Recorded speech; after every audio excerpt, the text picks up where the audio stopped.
अस्सलामुअलैकुम नाजरीन। मैं अंधेरे में कमांडो की उंगली को नहीं देख सकता था जो उसने रिमोट कंट्रोल के एक बटन पर रखी हुई थी। मेरी निगाहें सबसे पहले ट्रक पर लगी हुई थीं, जिसकी एक भी सुर्ख बत्ती मुझे दूर से लाल अंगारे की तरह नजर आ रही थी।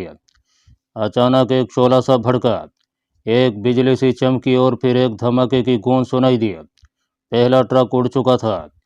इसके साथ ही मैंने अपने रिमोट का बटन दबा दिया। उस बटन के दबाने के बाद मुझे कोई धमाका सुनाई न दिया। पहले ट्रक के शोले अभी दूसरे ट्रक तक नहीं आए थे। कन्वॉय के ट्रक रुक गए थे। अचानक दूसरे ट्रक में भी धमाका हुआ और इसके साथ ही पुल का अगला हिस्सा नीचे बैठ गया। अब वहाँ यह सूरत बन गई थी कि एम्यूनेशन के ट्रक फट रहे थे। उनमें से आग के शोले बुलंद हो रहे थे। ट्रक की बड़ियों के टुकड़े उड़ रहे थे और वो बड़ी तेजी से एक दूसरे के पीछे टकरा टकरा कर पुल के साथ ही नीचे गिर रहे थे। पिछले 3 ट्रक अभी तक पुल के पहले सिरे के पास ही थे। मुझे दूसरे बमों के शोलों की रोशनी में उनमें से 3 फौजी छलांगे लगाते नजर आए। इतने में उन 3 ट्रकों में एक भयानक धमाका हुआ और तीनों ट्रकों के पुल के साथ ही परखच्चे उड़ गए। अब वहां आग और शोलों और धुएं की एक आबशार सी पुल के नीचे ट्रकों को लेकर गिर रही थी। वहां अब कोई पुल नहीं था। नीचे बरसाती नाले में ट्रकों के ढांचों में अभी तक धमाके हो रहे थे। उनका असला अभी तक फट रहा था। हमें अब वहां नहीं ठहरना था। हम रात के अंधेरे में पहाड़ी रास्तों, घाटियों और खड्डों में से गुजरकर अपने कमीगाह पर पहुंच गए। हमारा कमांडो ऑपरेशन कामयाब रहा था। हमने टारगेट मार लिया था, उस पुल को तबाह कर दिया था जिसके रास्ते कश्मीरी मुजाहिदीन के खिलाफ इस्तेमाल किए जाने वाले गोला बारूद और असले आता था। मैं और कमांडो शेरवान अगले 2-3 दिन खुफिया कमीगाह में छुपे रहे, क्योंकि पुल की तबाही के बाद वादी में भारतीय फौज और मिलिट्री इंटेलिजेंस की सरगर्मियां तेज हो गई थीं। उस पुल की तबाही ने कश्मीरी मुजाहिदीन के हौसले बुलंद कर दिए थे और वो पहले से ज़्यादा बढ़ चढ़कर भारतीय फौजी काफिलों पर हमले कर रहे थे। हमारे मुखबर ने आकर इतला दिया कि फौज ने करीबी गांव के कुछ आदमियों को पकड़ लिया है। गुलाम मोहम्मद गवाले को नहीं पकड़ा था। तीसरे दिन हमें खबर मिली कि भारतीय फौज के एक दस्ते ने हिंदवाड़ा के इलाके एक गांव को आग लगा दी है और औरतों की बेइज्जती की है और गांव के मस्जिद के इमाम साहब को पकड़कर टार्चर सेंटर में ले गए हैं। कमांडो शेरवान ने गुस्से में कहा, हमें इमाम साहब को भारतीय टार्चर सेल से हर हालत में निकालना होगा और उन फौजियों को जहन्नम वासिल करना होगा जिन्होंने बेगुनाह कश्मीरियों के घर जलाए हैं और मुसलमानों की बेइज्जती की है। मैं कमांडो के पास ही बैठा था। मैंने उससे पूछा, ये फौजी किस कैंप से आए थे? कमांडो ने उसी वक्त मुखबर को बुला लिया और उससे यही सवाल पूछा। उसने बताया कि हिंदवाड़ा के कस्बे से 2 मील पीछे वादी के जंगल में डोगरा रेजिमेंट का कैंप है। फौजी उस कैंप से आए थे। हमें यह भी सुराग मिल गया कि इमाम मस्जिद को उसके टॉर्चर सेल में रखा गया है और उसको सख्त अजियत दी जा रही है और उसे पुल तबाह करने वाले मुजाहिदों के बारे में पूछा जा रहा है। मैंने कमांडो से कहा, हमारा फ़र्ज़ है कि जो काम हमने सर अंजाम दिया था उसके एवज़ मौत के मुंह में जाने वाले इमाम मस्जिद को भारतीयों की कैद से निकाला जाए। मैं आज ही रात को फौजी कैंप के मिशन पर जाने को तैयार हूँ। कमांडर कहने लगा, हमें सबसे पहले हिंदवाड़ा के फौजी कैंप की पूरी तफसील मालूम होनी चाहिए। मैं कल ही अपने आदमी को उस तरफ भेजता हूँ। दूसरे रोज़ कमांडो ने अपने खास मुजाहिद जासूस को हिंदवाड़ा के फौजी कैंप की तरफ रवाना कर दिया। यह मुजाहिद जासूस दूसरे रोज़ दोपहर के वक्त वापस आया। उसने कहा, फौजी कैंप हिंदवाड़ा की बौली के पास वाक़ है। वहाँ लकड़ी की एक बार्क है, एक क्वार्टर गार्ड है और बार्क के कोने में पत्थरों से बनाई गई एक कोठड़ी है। ये कोठड़ी टार्चर सेल है। यहाँ कश्मीरी मुजाहिदीन को लाकर उन्हें गैर इंसानी तशद्दुद का निशाना बनाया जाता है। इमाम मस्जिद को भी उसी कोठड़ी में कैद किया गया है। कमांडर ने उससे पूछा, हिंदवाड़ा के उस भारतीय फौजी कैंप में फ़ौज की नफरी कितनी है? मुजाहिद जासूस ने कहा, 100-150 के करीब भारतीय फौजी उस कैंप में हर वक्त मौजूद रहते हैं। सिक्योरिटी की क्या पोजीशन है? मुजाहिद जासूस की ज़बानी मालूम हुआ कि फ़ौजी कैंप चूँकि अर्जी है इसलिए उसके ऊपर पत्थर की कोई दीवार नहीं है, सिर्फ खारदार तार की बाड़ लगा दी गई है। उसका सिर्फ लकड़ी का गेट है जहाँ एक फ़ौजी दिन रात पहरे पर मौजूद रहता है। गेट के अंदर की जानिब 2 मशीन गन पोस्ट हैं।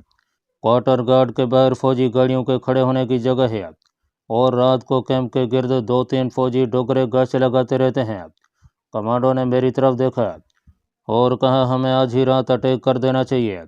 हमारे पास रिमोट कंट्रोल से ब्लास्ट होने वाले इंतहाई ताकतवर कैप्सूल साइज के 10-15 बम अभी तक मौजूद थे। मैंने कमांडो शेरवान से कहा, हमें अपने कमांडो ऑपरेशन पर मजीद थोड़ा गौर व फिक्र करना होगा।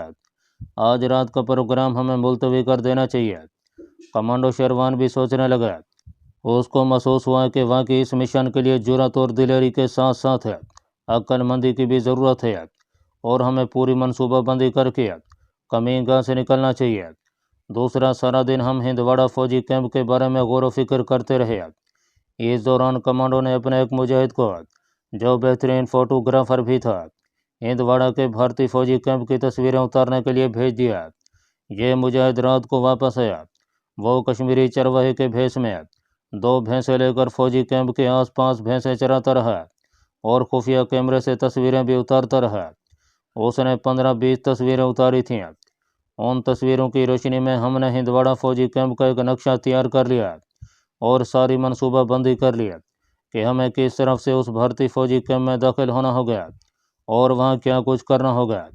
इसमें जिस बात को हमने सबसे ज़्यादा अहमियत और अव्वलियत दी थी, वो इमाम मस्जिद को कैंप की अजियत गाह यानी पत्थर की कोठरी से निकालना और उसे वापस उसके घर पहुँचाना था।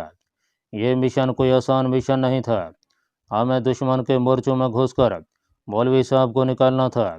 इसके लिए ख़ास हिकमत अमलियत और मनसूबाबंदी की ज़रूरत थी और हमने अपनी तरफ से हर किस्म के ख़तरात और ख़दशात को सामने रखते हुए एक ऑपरेशन तैयार किया था। जब हमने लाइन ऑफ एक्शन तैयार कर लिया तो मैंने कमांडर शेरवान से कहा, इस मिशन के लिए हमें जिस असला की ज़रूरत होगी उसमें hand grenade, light machine gun और एक रॉकेट लॉन्चर बहुत अहम है। कमांडर शेरवान ने कहा, यह सारा असला हमारे पास मौजूद है। मेरा ख्याल है हम एक लाइट मशीन गन साथ रख लेंगे। मैंने कहा, एक लाइट मशीन गन तुम्हारे पास होगी, एक मेरे पास होगी, 6-7 हैंड ग्रेनेड तुम्हारे पास होने चाहिए। मेरे पास भी इतने ही ग्रेनेड होंगे। रॉकेट लॉन्चर एक ही काफ़ी है जो मैं अपने पास रखूँगा, लेकिन मैं दिन के वक्त उस फौजी कैंप को देखना चाहता हूँ। हमने दूसरे रोज़ का वक्त तय कर लिया। दूसरे रोज़ सुबह सुबह सूरज निकलने के बाद हम चरवाहों के भेष में एक एक बकरी साथ लेकर हिंदवाड़ा के भारतीय फौजी कैंप की तरफ निकल खड़े हुए। हम एक घाटी और 2 पहाड़ी टीलों के दामन में से गुजरने के बाद हिंदवाड़ा कैंप के जंगल में आ गया। कमांडर शेरवान इस सारे इलाके से अच्छी तरह वाकिफ था। हमने एक छोटी दूरबीन अपने पास रख ली थी। बकरियों को चलाते हम भारतीय फौजी कैंप के सामने की तरफ एक छोटे से पहाड़ी नाले के पास आकर रुक गया और दरख्तों के पत्ते तोड़ तोड़ कर अपनी अपनी बकरी को डालने लगे। फिर हम एक तरफ होकर बैठ गया। कमांडर शेरवान दूरबीन लगाकर कैंप की तरफ देखने लगा। उसने दूरबीन मुझे देते हुए कहा, मेरा ख्याल है हमें कैंप की जनूब की तरफ से कैंप में दाखिल होना चाहिए। मैंने दूरबीन आंखों से लगा लिया। सामने की जानिब फौजी कैंप के गेट के पीछे मशीन गन पोस्ट साफ नजर आ रही थी। उसका गनमैन भी दिखाई दे रहा था जो डोगरा था। उसने सर पर कलगीदार सब्ज रंग की फौजी टोपी पहनी हुई थी। कैंप के अंदर एक जानब 3 फौजी ट्रक और एक जीप खड़ी थी। 2 फौजी जवान तेज तेज कदमों से एक तरफ जा रहे थे। मैंने कैंप के जनूब की तरफ देखा। उधर लंबी बार की दूसरी जानब एक कोठड़ी दिखाई दी जिसके बाहर एक फौजी पहरा दे रहा था। मैंने कमांडर शेरवान से कहा, तुमने कैंप के जुनूब में वो कोठड़ी देखी है? कमांडर बोला, मैंने ये कोठड़ी देख कर ही तुम्हें कहा था कि हम जुनूब की तरफ से कैंप में दाखिल होंगे। मौलवी साहब यकीनन उस कोठड़ी में बंद हैं। मैंने दूरबीन आंखों से हटा लिया। कमांडर ने कहा, इसे फर्न की जेब में रख लो, यहाँ कोई भी डोगरा फौजी घूमता हुआ आ सकता है। मैंने दूरबीन को जेब में छुपा लिया। हमारी बकरियां हमारे करीबी दरख्तों की कटी हुई शाखों के पत्ते खा रही थीं। किसी और चीज़ को देखने की ज़रूरत तो नहीं? कमांडर ने पूछा। मैंने कहा, अब क्या पूछना है? कैंप सामने है। रात को खारदार बाड़ काट कर अंदर घुस जाएंगे। अपनी तरफ से वो सारी एहतियात बरतेंगे जो एक तरबियत याफ्ता कमांडो को बरतनी चाहिए। आगे अल्लाह मालिक है। कमांडो शेरवान उठ खड़ा हुआ तो फिर वापस चलते हैं। यहाँ ज़्यादा देर बैठना ठीक नहीं है। हमने अपनी अपनी बकरी की रस्सी थामी और दूसरी जानब घाटी में उतरने लगे। दोपहर के बाद कमांडर शेरवान का एक खास मुजाहिद हमारे लिए असला बोरी में डाल कर ले आया। 2 लाइट मशीन गन और उनका मैगजीन था। एक रॉकेट लॉन्चर था जिसके साथ 4 रॉकेट थे और हैंड ग्रेनेड थे। इसके अलावा हमारे पास रिमोट कंट्रोल वाले 10-12 कैप्सूल बम थे। कमांडर ने खास आदमी को हिंदवाड़ा कैंप की तरफ ये मालूम करने के लिए भेजा हुआ था कि इमाम मस्जिद कैंप वाली कोठड़ी के टॉर्चर सेल में ही है या उसे किसी दूसरी जगह पहुंचा दिया गया है। शाम को उस आदमी ने वापस आकर बताया कि हमारी इतला के मुताबिक मौलवी साहब कैंप के अंदर ही हैं और कोठड़ी वाले टॉर्चर सेल में उन्हें बड़ी वहशाना अजीतें दी जा रही हैं और रात को उनकी चीखों की आवाज़ें आती हैं। ये सुनकर हमारा खून खोल उठा। मैंने कमांडर शेरवान से कहा, हमें उस कैंप के किसी भारतीय फौजी को जिंदा नहीं छोड़ना चाहिए। उन लोगों ने हिंदवाड़ा के गांव के मकानों को नजर आतिश करके न जाने कितने बेगुनाह कश्मीरी मुसलमानों को जिंदा जला दिया है और औरतों की बेहरमती की है। कमांडर पर गहरी संजीदगी तारी थी। कहने लगा, मेरे दोस्त, ऐसा ही हो गया। उस रात हमने कश्मीरी चरवाहों का भेष बदलने की बजाय फुल कमांडो वर्दियां पहन लिया। सियाह तंग पतलूनें, ऊपर सियाह जैकेटें, घुटनों तक चढ़े हुए सियाह बूट, कमर के गिर्द बंधी हुई मैगजीन की बेल्टें और सरों पर बंधे हुए सियाह रुमाल।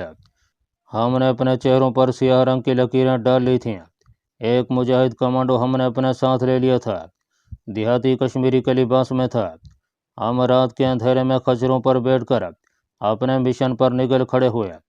हमारी जैकेटों के पाउच में 6-6 हैंड ग्रेनेड थे। कांधों के साथ एक एक लाइट मशीन गन लटक रही थी। रॉकेट लॉन्चर और 4 रॉकेट मैंने खच्चर पर आगे रखे हुए थे।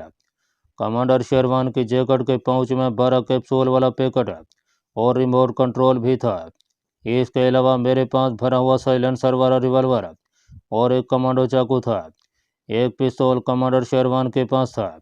खारदार तार काटने वाला पलास मेरी बेल्ट के साथ लगा हुआ था।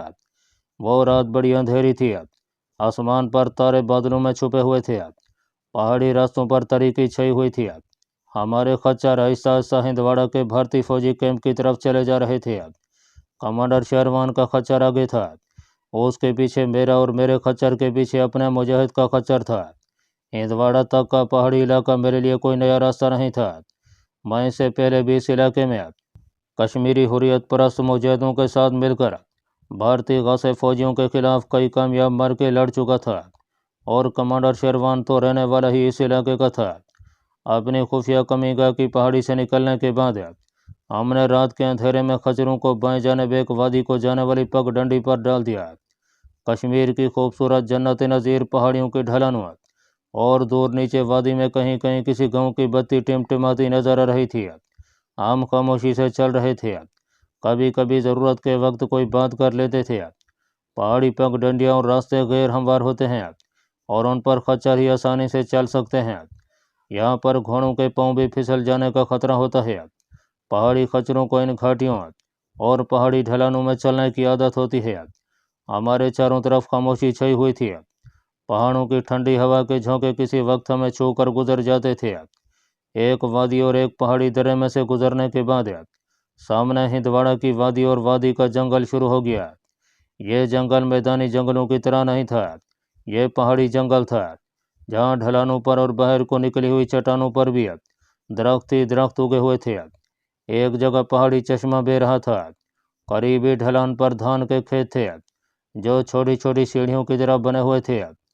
पहाड़ी चश्मे से निकलता हुआ पानी नाले की शक्ल में उन खेतों की तरफ जा रहा था। हम यहाँ से भी खामोशी से गुजर गए। थोड़ी देर बाद हम नाले से बाहर निकलकर वादी के दरमियान से गुजरने वाली एक छोटी सी सड़क पर आ गया। सड़क पर बिजली बिखरी हुई थी। हमने खच्चरों को लेकर जल्दी जल्दी सड़क के सामने की पहाड़ी की चढ़ाई चढ़नी शुरू कर दिया। इस पहाड़ी की दूसरी तरफ बौलीदार तोदे के दामन में हिंदवाड़ा का भारतीय फौजी कैंप था। पहाड़ी की चढ़ाई ज़्यादा ऊंची नहीं थी। हम झाड़ियों और चनार के दरख्तों के नीचे से होकर जा रहे थे।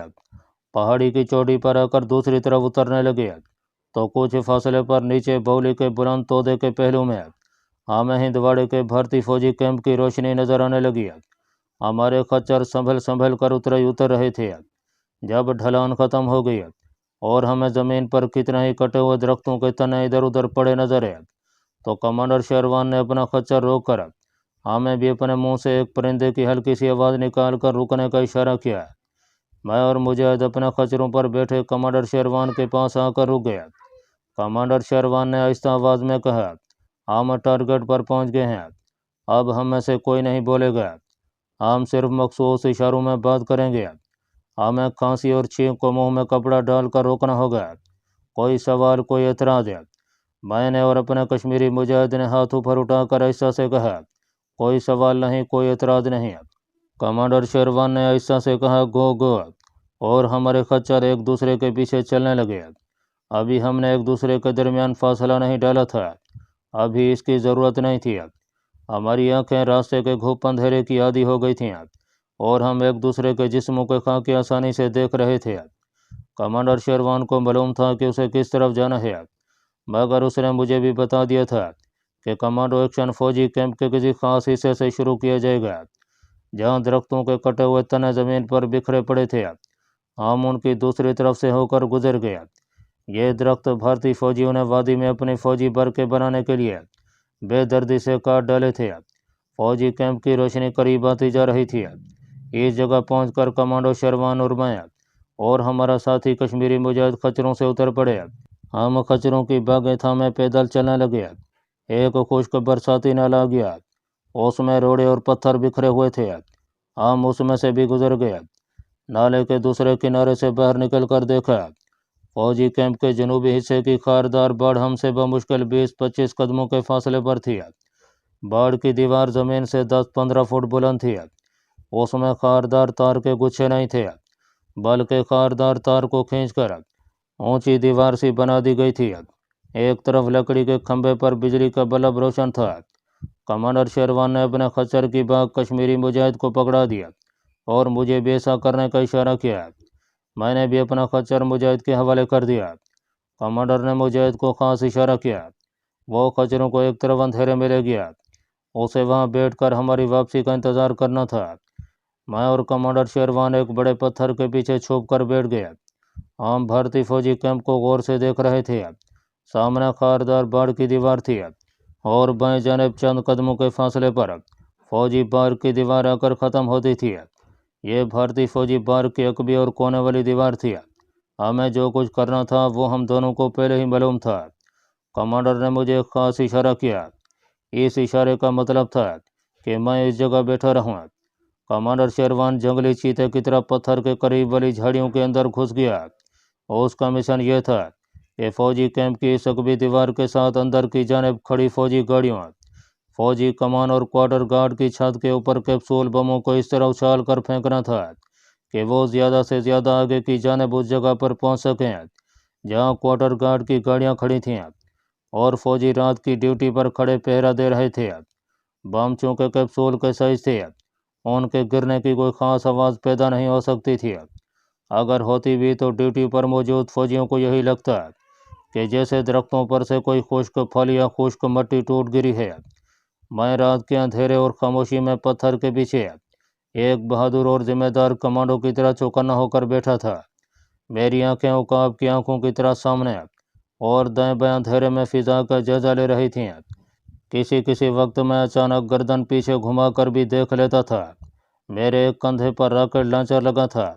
चारों रॉकेट मैंने पास ही ज़मीन पर रखे हुए थे। लाइट मशीन गन मेरे हाथ में थी।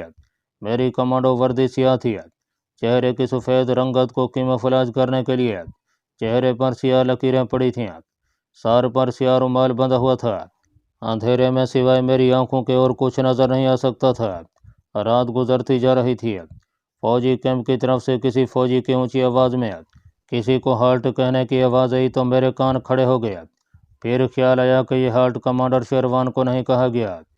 कैंप के अंदर जाने की ज़रूरत नहीं पड़ सकती और आवाज़ कैंप के अंदर कुछ फासले पर कही गई थी। मैंने एहतियात के तौर पर लाइट मशीन गन को कंधे से लटका लिया और साइलेंसर रिवॉल्वर निकाल कर मजबूती से उसे हाथ में पकड़ लिया।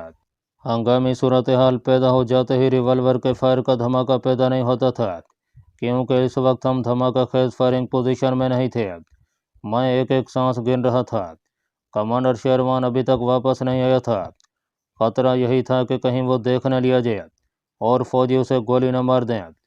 रात के वक्त फौजी कैंपों के इर्द गिर्द छुप छुप कर आने वालों को देखते ही गोली मार देने का हुक्म होता है। कमांडर शेरवान को गए 15-20 मिनट हो गए थे। मुझे ये 15-20 मिनट घंटे महसूस हुए थे। अचानक मैंने सामने कैंप की खारदार दीवार के पास किसी चीज़ को देखा कि रेंग कर खारदार तारों के साथ साथ आगे को जा रही थी। और से देखा तो ये कोई आदमी था। ये कमांडर शेरवान ही हो सकता था। मेरे देखते ही देखते ये साया रेंगता हुआ मुड़ा और जहां मैं खड़ा था उस तरफ रुख फेर कर रेंगने लगा। मैंने रिवॉल्वर पर अपने हाथ की गिरफ्त मजबूत कर लिया। साया करीब आया तो वो कमांडर शेरवान ही था। मेरे पास आकर बैठ गया। कहने लगा, मैंने 12 के 12 कैप्सूल बम खारदार तारों की दीवार के साथ साथ है और क्वार्टर गार्ड की छत पर डाल दिए हैं। हम बड़ी धीमी आवाज़ बल्कि सरगोशियों में बातें कर रहे थे। मैंने उससे पूछा, कैंप के अंदर की क्या पोजीशन है? कमांडर शेरवान ने कहा, सिक्योरिटी गार्ड जगह जगह ड्यूटी पर हैं। टार्चर सेल के बाहर का कुछ पता नहीं। दूर से कुछ नज़र नहीं आया। हमें टार्चर सेल की तरफ एडवांस करना होगा। ओके, गो।